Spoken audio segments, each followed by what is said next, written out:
Hello friends, शिक्षा प्रयास YouTube channel को समस्त को स्वागत। Initial appoint teacher CBT exam रो प्रिपरेशन को सहज और सरल करी आपण मानकर लक्ष्य एक पोस्ट को क्रैक करिया पई ए शिक्षा प्रयास सदा सर्वदा प्रयासरत। आमर प्रतिटी वीडियो आपण मानकर निमंते उत्सर्गीकृत। आमे जेतिकटी वीडियो आनिचु आपण मानकर सीबीटी प्रिपरेशन पई से सब आपण मानकर निमंते बहुत गुरुत्वपूर्ण रहिबो। आज वीडियो आम स्पेशली इंग्लिश पेडागोजी इम्पोर्टाट बछा बछा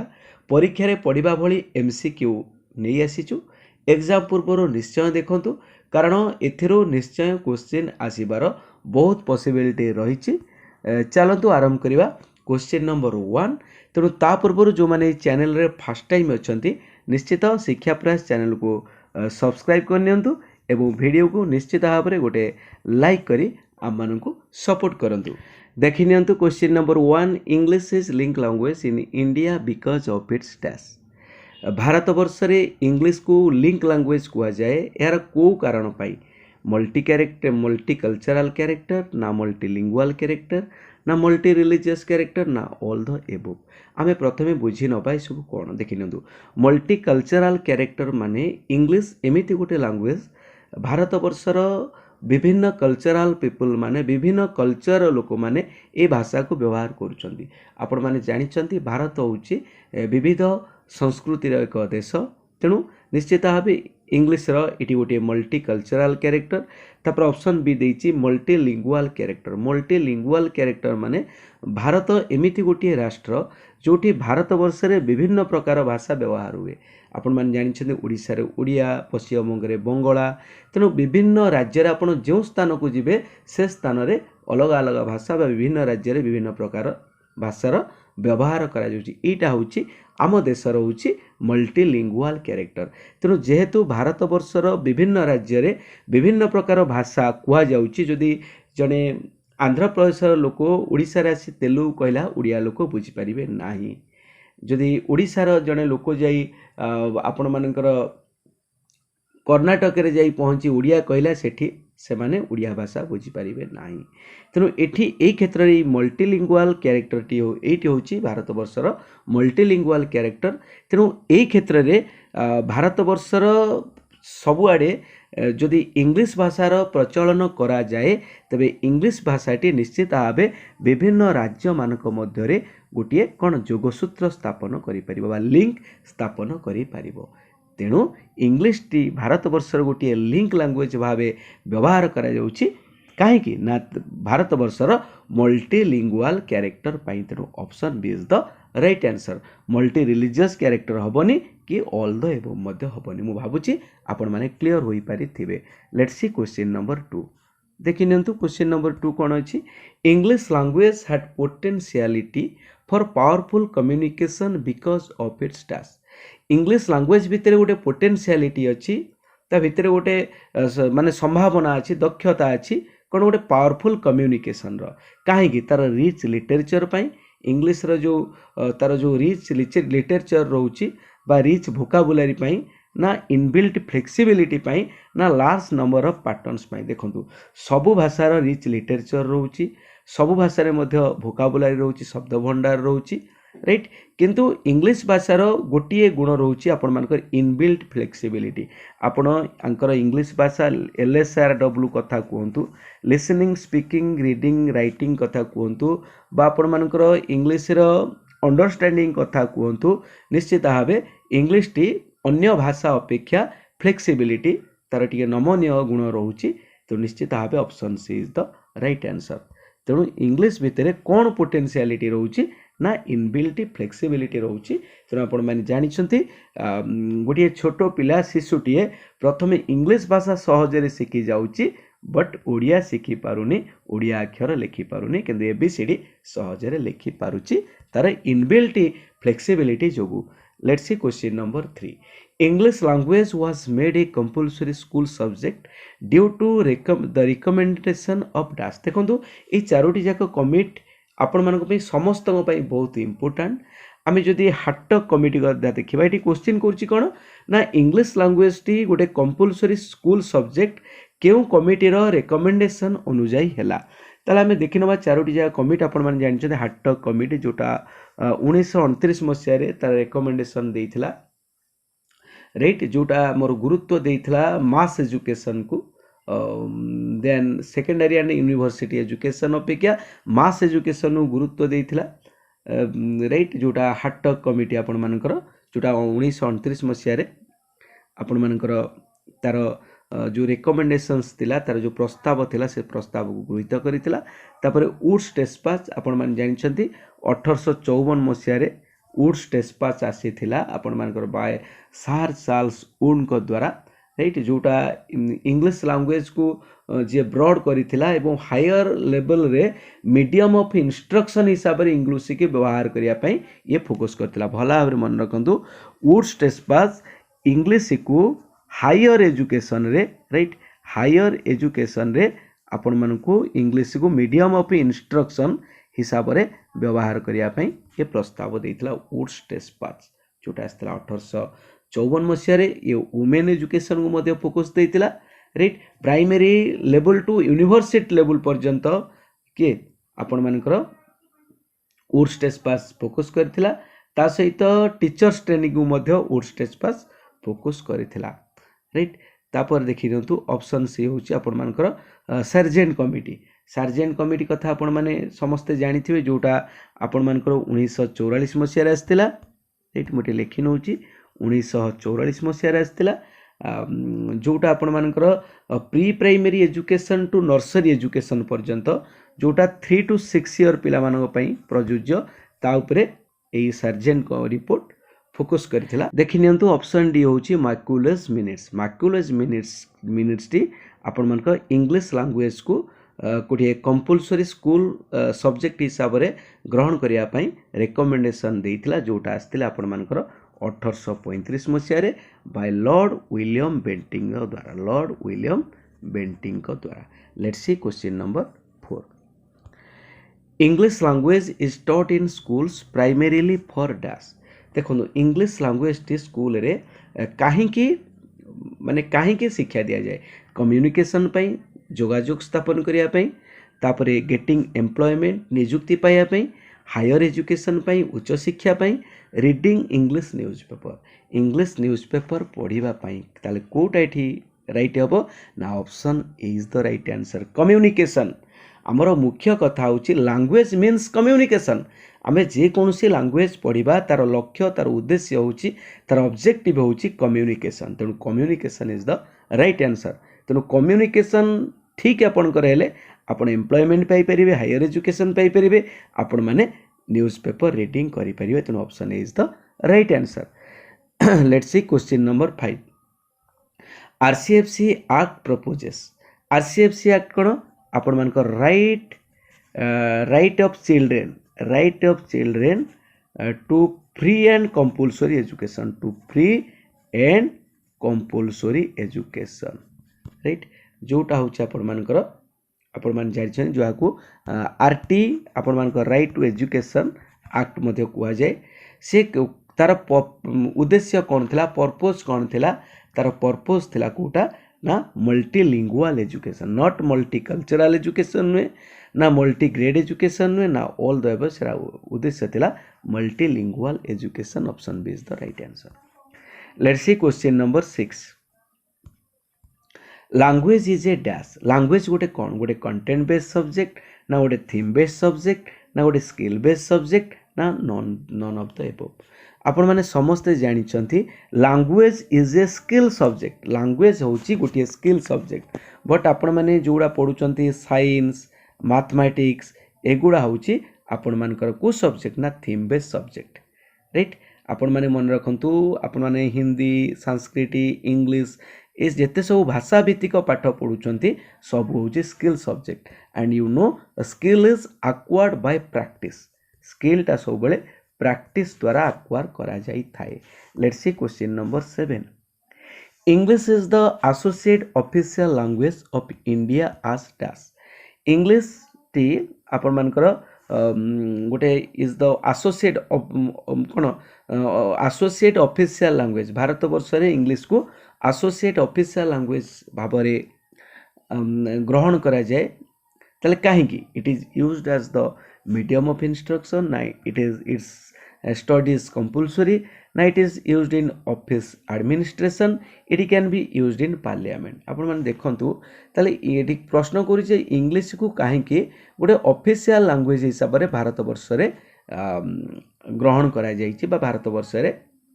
व्यवहार करा जाउछि काहेकि देखंतु जेहेतु भारत वर्ष रे इंग्लिश भाषाटी होछि कंपल्सरी रीजनल लैंग्वेज सहित इंग्लिश लैंग्वेज समस्ते पढ़िबे सेथि पई इंग्लिश लैंग्वेज टा कोन ऑफिशियल लैंग्वेज हिसाब रे ग्रहण करा जायछि तेणु इंग्लिश टी होछि मीडियम ऑफ इंस्ट्रक्शन तेणु इंग्लिश टाकू ऑफिशियल ऑफिस एडमिनिस्ट्रेशन रे ग्रहण करा जाउछि तेणु इंग्लिश टी मध्ये पार्लियामेंट रे व्यवहार करा जाउछि तेणु फास्ट थिंग होछि इंग्लिश टी जेहेतु कंपल्सरी ना सेथि पई इंग्लिश को ऑफिशियल लैंग्वेज हिसाब रे ग्रहण करा जाउछि let's see question number 8 common source of physical discomfort for the children is dash देखंतु आपण मानकर पिजलांग पई फिजिकल डिस्कम्फर्ट रो कॉमन सोर्स कोन ना long way to school school ठारू बहुत दूर घरटी तांकर corporal punishment means physical punishment शारीरिक दंड हेवी स्कूल बैग ओजनदार स्कूल बैग बही पत्र खाता पत्र टिफिन पानी बोतल नहीं कि जाउची 5 केजी 10 केजी ओजन रो बैग बोहुची ना ऑल द एबो निश्चित भाबे ए सब किछि होची पिलाटी पई कोन ना फिजिकल डिस्कम्फर्ट निश्चित भाबे तार शारीरिक कष्टदायक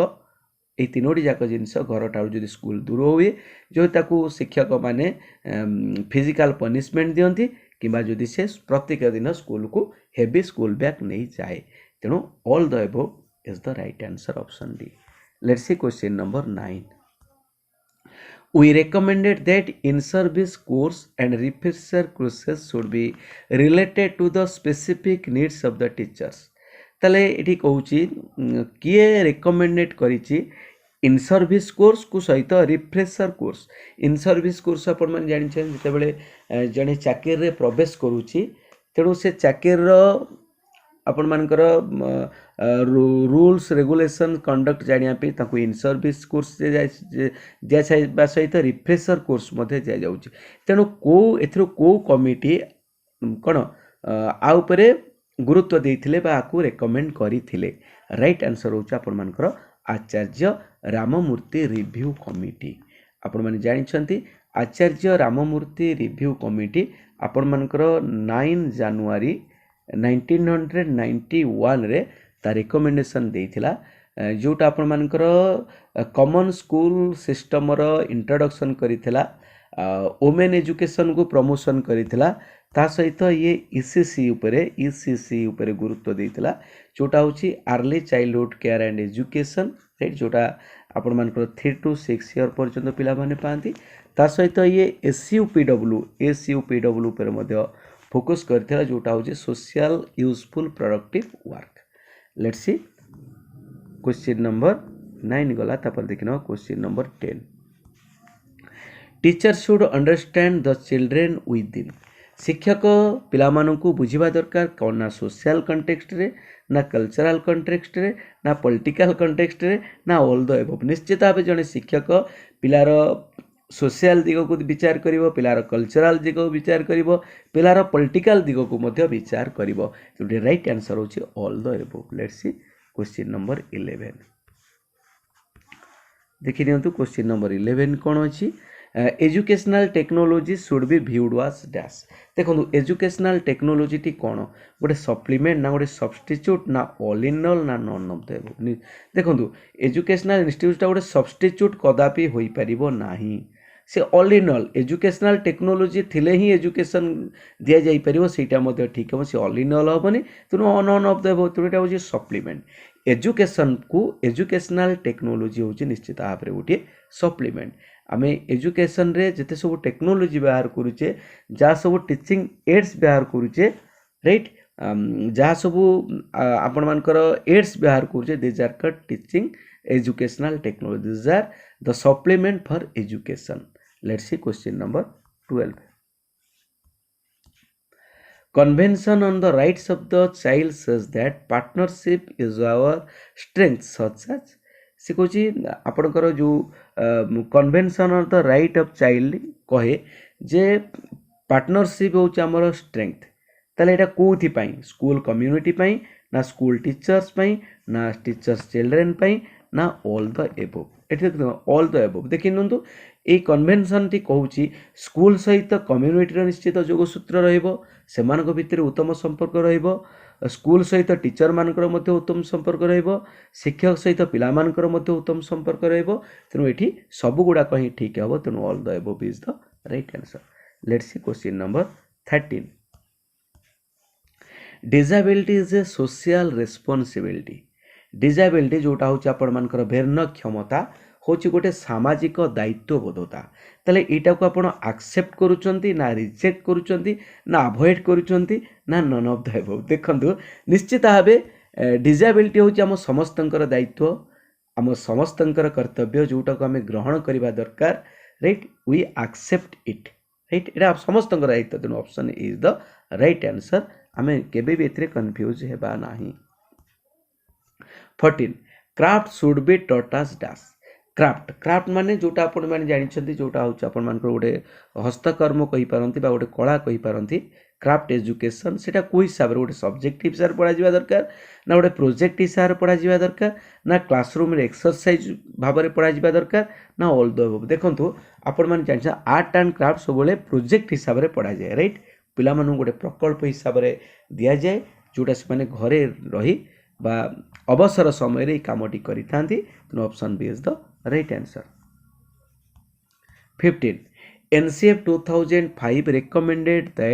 recommends that 25 to 40% of the questions should be on dash देखि रंतु NCF जोटा होची आपण नेशनल करिकुलम फ्रेमवर्क जोटा 2005 रे आस्तिला आपण माने समस्त जानिचंती सेटा रिकमेंड करितला जे पिला मानकर पई जो आमे क्वेश्चन तयारी करिबा बा एभालुएशन करिबा सेतरे निश्चित भाबे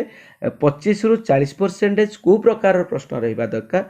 शॉर्ट आंसर टाइप ना लॉन्ग आंसर टाइप ना ऑब्जेक्टिव क्वेश्चन टाइप ना नन ऑफ द अबव एडी राइट आंसर होची option A short answer type तो निश्चित भाबे आमे आपण मानक पई एई भली क्वेश्चन सब नै आसीबो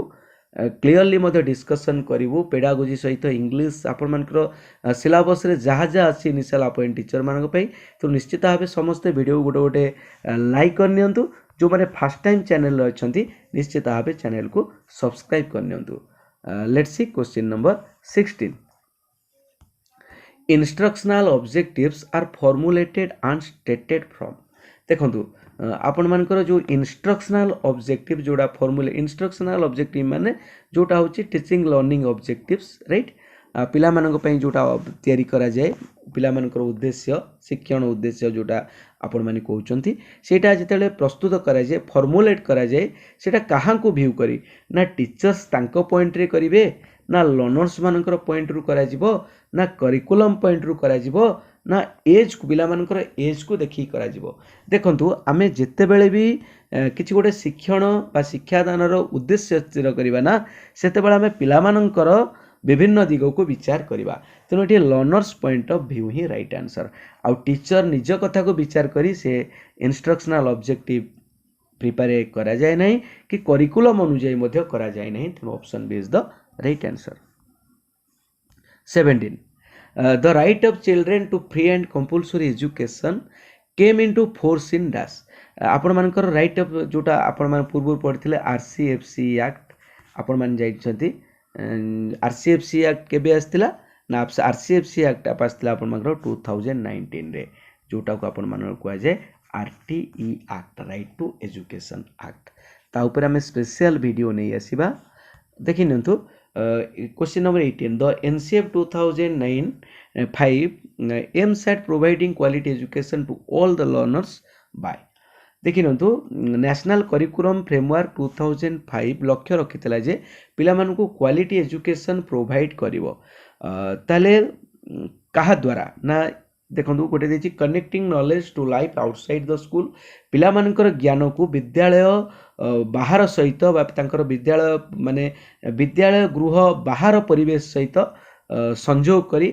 तापरे ensuring learning to be shifted away from rote learning and meaning examination more flexible आपण मानकर एग्जामिनेशन को अधिक नमनीय करिबा एवं पिला मानकर जो रोट लर्निंग पिला माने जो घोषा पद्धति रो पिला मानकु मुक्त करिबा राइट तापरे enriching the curriculum for all round development of learners तापरे आपण मानकर पाठ्यक्रम को समृद्धि करिबा देखि नंदु ए सब किछि this are the guiding rules of NCF 2005 भल भाव में मन रखु जदि आपण मानकरू national curriculum framework 2005 row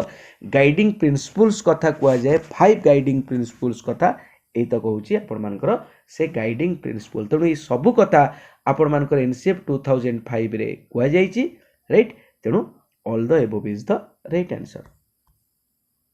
19 which year the SCRT Odisha prepared the state curriculum framework देखि नियंतु हमर 2005 रे आसला एनसीएफ नेशनल करिकुलम फ्रेमवर्क जोटा प्रस्तुत कला आपण मानकर एनसीईआरटी राइट तेणु ये एनसीईआरटी एनसीएफ तैयारी करि सारिबा परे तापरे एससीईआरटी जोटा होची state council of educational research and training जोटा ओडिशा रो भुवनेश्वर रे अछि सी 2007 रे आपण मानकर स्टेट करिकुलम फ्रेमवर्क बा एससीए प्रस्तुत कला तेणु एटा राइट आंसर होची option D 2007 question number 20 the right of children to free and compulsory education act 2009 stipulates the learning should be तेणु एटे जो आरसीएफसी एक्ट 2009 बा आरटीए एक्ट 2009 टा कोटा को माने स्टिपुलेट्स कला लर्निंग टा केमते होबा दरकार लर्निंग टा केमिते होबा दरकार आरटी कोन कहूची ताला आरटी कोन कहूची एटा होची आपण मानकर क्वेश्चन नंबर 20 देखि नियंतु आरटी क्वेश्चन नंबर 1 कोन रहला रेस्ट्रिक्टेड टू को स्कॉलास्टिक सब्जेक्ट देखंतु को स्कॉलास्टिक सब्जेक्ट ऊपर रेस्ट्रिक्शन दबो देखंतु को स्कॉलास्टिक सब्जेक्ट माने कोटा ना जोटा आपण मानकर सह पाठ्यक्रम कार्यक्रम जोटा पाठ्य विषय वस्तु सहित जो सहपाठ्य विषय वस्तु सब पढ़ा जाउची दिस आर कॉल्ड को स्कॉलास्टिक सब्जेक्ट जोड़ा मनिकर आपण मान पिला डिबेट देले पिला डांस कले पिला सॉन्ग तेणु आउ परे आरटी 2009 फोकस करिछि रेस्ट्रिक्ट करी नाही तेणु ऑप्शन ए होई परिबो नाही ऑप्शन बी देखंतु through activities in child friendly manner पिला मानक पई एक्टिविटी प्रस्तुत करा जिवो जोड़ा चाइल्ड फ्रेंडली मैनर माने आपण मानकर पिला पिला माने पिला पाई जोड़ा सहयोग होता पिला पाई जोड़ा फ्रेंडली होई पारुथिबो राइट तेणु ऑप्शन बी ही राइट आंसर हबो ऑप्शन सी देखंतु carefully monitor by frequent testing पिला को बारंबार टेस्ट करा जिवो आ ऊपर भी गुरुत्व दिया जाइनी सपोर्टेड बाय एक्स्ट्रा कोचिंग पिला को एक्स्ट्रा कोचिंग दिया जिवो ता ऊपर भी गुरुत्व दिया जाइछि कोन चाइल्ड फ्रेंडली एक्टिविटीज ऊपर तेणु option B is the right answer question number 21 English is an important international language because English होची गोटे important international language कारण कौन ना it is one of the official language of the UNO रे एटा होची गोटे माने official language एटा होची गोटे library language एटा होची गोटे link language both A and C एवं विचार करंतु इंग्लिश टा काहे की गोटे कौन important international language काहे की international language एटा देखंतु एथिपई कोटा ठीक हबो आपण मन निजे चूज करंतु देखंतु एथिपई राइट हबो ऑप्शन बी देखंतु ऑप्शन डी टा ठीक हबो राइट देखंतु ए एंड सी जेहेतु ए एंड टी ठीक हबो देखंतु एटा जेहेतु गोटे यूएनओ रो ऑफिशियल लैंग्वेज देखंतु यूएन माने यूनाइटेड नेशंस ऑर्गेनाइजेशन जेहेतु एटा यूएनओ रो गोटे ऑफिशियल लैंग्वेज आउ एटा होची वर्ल्ड रो लिंक लैंग्वेज माने आम देशरू जने लोक जदि जापान को जीव सेठी जदि इंग्लिश कहबो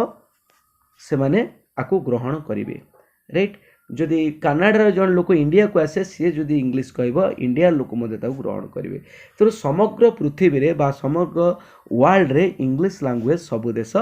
ग्रहण करूची तो एटा गोटे लिंक लैंग्वेज राइट जोटा यूनाइटेड नेशंस ऑर्गेनाइजेशन रे मध्ये ऑफिशियल लैंग्वेज हिसाब रे जेहेतु ग्रहण करा जाउची तेणु करी इंग्लिश लैंग्वेज टी होची गोटे इंटरनेशनल लैंग्वेज तेणु both A and C is the right answer option D let's see question number 22 English as an associate official language is used in dash. तेणु इंग्लिश टी गोटे एसोसिएट ऑफिशियल लैंग्वेज हिसाब से Kaut use करा ना parliament रे administration रे judiciary all the above सबुट यूज करा तेणु all the above is the right answer. Teacher as per NCF 2005 is a dash boss ना फैसिलिटेटर ना लीडर ना ऑल द एबव। शुणु यहाँ देखो ये क्वेश्चन टी बहुत इंपोर्टेंट। एनसीएफ 2005 अनुजाई टीचर होचनी जने फैसिलिटेटर पिला को फैसिलिट देबे राइट से बिल्कुल बॉस नुहंती कि लीडर नुहंती कि ऑल द एबव नुहंती। तेणु ये राइट आंसर होची facilitator. he or she always facilitates the learners। 24 several studies have shown that bilingual proficiency raise the level of dash। से कहे विभिन्न प्रकार स्टडी रु जना पड़ी जे बाइलिंगुअल प्रोफिशिएंसी जोटा द्विभाषी दक्षताटी को माने को लेवल को रेज करे गोटे कॉग्निटिव ग्रोथ माने जोटा होची आपण मानकर मानसिक दक्षता बा मेंटल ग्रोथ। सोशल टॉलरेंस जोटा होची आपण मानकर सामाजिक सहिष्णुता तापर डाइवर्सिफाइड थिंकिंग बहुविध चिंतन ये सबू को आपण मानकर बाइलिंगुअल प्रोफिशिएंसी टा कोन हाई करे। तेणु all the above is the right answer. Let's see question number 25 the aim of teaching English as per NCF 2005 is the creation of dash. NCF 2005 अनुजाई इंग्लिश टीचिंग रो लक्ष्य कौन क्रिएशन करबा बायोलिंगुअलिज्म ना मल्टीलिंगुअलिज्म ना इंग्लिश केवल ना none of the above. Etah right answer होची आपण मानकर इंग्लिश लैंग्वेज रो लक्ष्य होची कौन मल्टीलिंगुअलिज्म क्रिएट करबा जोटा होची आपण मानकर कौन बहु भाषा बा बहुभाषी दक्षता को विकास करिया पई केवल द्विभाषी नुहे बहुभाषी। तेणु option B is the right answer. Let's see question number 26 the purpose of evaluation is not. Evaluation रो पर्पज कोटा नुहे पिला मानकू कोन कोटा नुहे एभालुएशन रो पर्पजटा आपण मानकर कोटा नुहे देखिन to motivate children to study under threat पिला मानकू कोन थ्रेट अंडर रे कोन मोटिवेट करबा कोन माने थ्रेट रे पढ़िया पई मोटिवेट करबा एटा तो हबनी राइट। पिला मानकू slow to level the children as slow learners पिला मानकू स्लो लर्नर्स हिसाब रे लेवल करबा एटा भी हबनी। To identify child who need remediation पिला मानकू को माने रिमेडिएशन बा जो को मानकर प्रतिकार शिक्षण दरकार से मानकू आइडेंटिफाई करबा केवल सेटा भी नुहे। तेणु ये कोटा हबनी। तेणु all the above is the right answer. Let's see question number 27 MLL approach is. MLL आपण माने समस्त जानछन्ती minimum level of learning right. आपण मानकर प्रत्येक क्लास रो गोटे एमएलएल प्रस्तुत करा जाए जोटा minimum level of learning. Minimum level of learning माने गोटे निर्दिष्ट श्रेणी बा निर्दिष्ट बयसर पिला केउ सब शिक्षण दक्षता हासिल करिवे सेटा होची एमएलएल बा minimum level of learning. Let's see question number 28 NCF 2005 says that children do not fail. NCF 2005 कहते पिला माने फेल हुअंती नाही they indicate the failure of the school से माने इंडिकेट करती स्कूल रो फेलुअर। एटा पई आपण माने एग्री हेबे ना डिसएग्री हेबे ना स्ट्रांगली एग्री हेबे ना स्ट्रांगली डिसएग्री हेबे। देखंतु एटा रे निश्चित भाबे हमें डिसएग्री होबा काहे डिसएग्री होबा ना एनसीएफ 2000 कहू पिला माने फेल हुअंती नाही पिला माने निश्चित भाबे फेल हुअंती राइट। तेणु एटा हमें डिसएग्री होबा राइट। से माने इंडिकेट करे जे स्कूल रो फेलुअर पिला माने जदि फेल हुअंती सेटा हो स्कूल रो फेलुअर कदापि नुहे। तेणु एटा हमें डिसएग्री होबा। तेणु option B is the right answer. Let's see question number 29 देखि नंतु इंडिकेट लैक ऑफ एडवोकेट एटा देखि नंतु ए क्वेश्चन आ सहित मिसि जाईची आमे देखि नबा। एटा होची एलिमिनेट द एठु आरंभ होबो eliminate the terminology of pass fail indicate lack of adequate dash. तेणु से कहूँ आमर जो कौन ना पास फेल जो टर्मिनोलॉजी थिला पास फेल व्यवस्था जो थिला ताको उठे दबा सेटा कौन इंडिकेट करुची कहार अभाव को इंडिकेट करुची ना एफिशिएंसी अभाव ना प्रोफिशिएंसी अभाव ना नॉलेज अभाव ना ऑल द अबव। देखो नॉलेज हेबनी एफिशिएंसी प्रोफिशिएंसी हेबनी एडी हेबो efficiency right. Option is the right answer. Let's see question number 30. Malpractices in examination can be avoided by keeping invigilators from dash. ତେଣୁ ସେ ଏଠି question କରିଛି ନା ଏକ୍ଜାମିନେସନରେ ଯେଉଁ ମାଲପ୍ରାକ୍ଟିସ୍ ହେଉଛି ସେଇଟା ଆଭଏଡ଼ କେମିତି କରାଯାଇପାରିବ, କ'ଣ ଇନଭିଜିଲେଟର୍ସକୁ କେମିତି ରଖାଯାଇ ସେଇଟାକୁ ଆଭଏଡ଼ କରାଯାଇପାରିବ। କେବଳ ନିଜ ସ୍କୁଲରେ ଇନଭିଜିଲେଟର ନିଜ ସ୍କୁଲର ଟିଚରମାନଙ୍କୁ ଦେବା, ନା ଗୋଟିଏ ସ୍କୁଲର ଟିଚରମାନଙ୍କୁ ଅନ୍ୟ ସ୍କୁଲରେ ଦେବା, ନା ବୋଥ୍ ଓନ୍ ଆଣ୍ଡ ଅଦର୍ସ, ଗୋଟେ ସ୍କୁଲରେ ନିଜ ସ୍କୁଲର ଟିଚର ଦେବା ଏବଂ ଅନ୍ୟ ସ୍କୁଲର ଟିଚର ଦେବା, ନା ଏଥିରୁ କେଉଁଠି ନୁହେଁ। ଦେଖନ୍ତୁ ଏଠୁ actually option B is the right answer. ଯଦି ଗୋଟିଏ ସ୍କୁଲର ଶିକ୍ଷକମାନଙ୍କୁ ଅନ୍ୟ ସ୍କୁଲରେ ଆମେ ଇନଭିଜିଲେଟର ଦାୟିତ୍ୱ ଦେବା ତେଣୁ ନିଶ୍ଚିତ ଭାବେ ସେଠି ଆମେ ମାଲ୍ ପ୍ରାକ୍ଟିସ୍ ରୋକିପାରିବା। ତେଣୁ option B is the right answer. ତେଣୁ ଆମେ ଏଇଭଳି ଆପଣମାନଙ୍କର ପ୍ରତ୍ୟେକ ପାଟର୍ନରେ ଆପଣମାନଙ୍କର କମ୍ପ୍ୟୁଟର କୁହନ୍ତୁ, ଆପଣମାନଙ୍କର ପେଡାଗୋଜି ସେକ୍ସନ୍ କୁହନ୍ତୁ, ଆପଣମାନଙ୍କର ଇଂଲିଶ କୁହନ୍ତୁ, ଆପଣମାନଙ୍କର ଜିକେ କୁହନ୍ତୁ, କରେଣ୍ଟ ଆଫେୟାର୍ସ କୁହନ୍ତୁ, ଆପଣମାନଙ୍କର ପ୍ରତ୍ୟେକ ସେକ୍ସନ୍ରେ ଆମେ ଚେଷ୍ଟା କରୁଛୁ ଯେ ଯଥା ସମ୍ଭବ ଆପଣମାନଙ୍କ ପାଇଁ ଇମ୍ପୋର୍ଟାଣ୍ଟ MCQs ଆପଣମାନଙ୍କର ଅଣ୍ଡରଷ୍ଟାଣ୍ଡିଂ ସହିତ ଆମେ ନେଇ ଆସିବୁ, ଯାହା ଆପଣମାନଙ୍କର ସିଲାବସ୍କୁ ଭିତ୍ତି କରି ଆମେ ପ୍ରସ୍ତୁତ କରୁଛୁ। ତେଣୁ ନିଶ୍ଚିତ ଭାବେ ଆପଣମାନଙ୍କ ପାଇଁ ସେସବୁ ବହୁତ ଗୁରୁତ୍ୱପୂର୍ଣ୍ଣ ରହିବ। ତେଣୁ ଯେଉଁମାନେ ଫାର୍ଷ୍ଟ ଟାଇମ୍ ଆମର ଏଇ ଶିକ୍ଷା ପ୍ରୟାସ ଚ୍ୟାନେଲରେ ଅଛନ୍ତି ନିଶ୍ଚିତ ଭାବେ ଚ୍ୟାନେଲକୁ ସବସ୍କ୍ରାଇବ୍ କରିନିଅନ୍ତୁ ଏବଂ ଭିଡ଼ିଓକୁ ନିଶ୍ଚିତ ଲାଇକ୍ କରିନିଅନ୍ତୁ ଏବଂ ଆମର ଟେଲିଗ୍ରାମ ଚ୍ୟାନେଲରେ ଜଏନ୍ ହେଇଯାଆନ୍ତୁ, ଯେଉଁଠି ଆପଣମାନେ ଆମର ଆର PDF ଫାଇଲ୍ ସହିତ ଅନ୍ୟାନ୍ୟ ଇନଫର୍ମେସନ୍ ମଧ୍ୟ ପାଇଯାଇପାରିବେ। ଆପଣମାନେ ଯେଉଁମାନେ ଆଜି ପର୍ଯ୍ୟନ୍ତ ଏହି ଶିକ୍ଷା ପ୍ରୟାସ ଚ୍ୟାନେଲ ସହିତ ଯୋଡ଼େଇ ଅଛନ୍ତି ଆପଣମାନଙ୍କୁ ହୃଦୟରୁ ବହୁତ ବହୁତ ଧନ୍ୟବାଦ। ଜୟ ଜଗନ୍ନାଥ।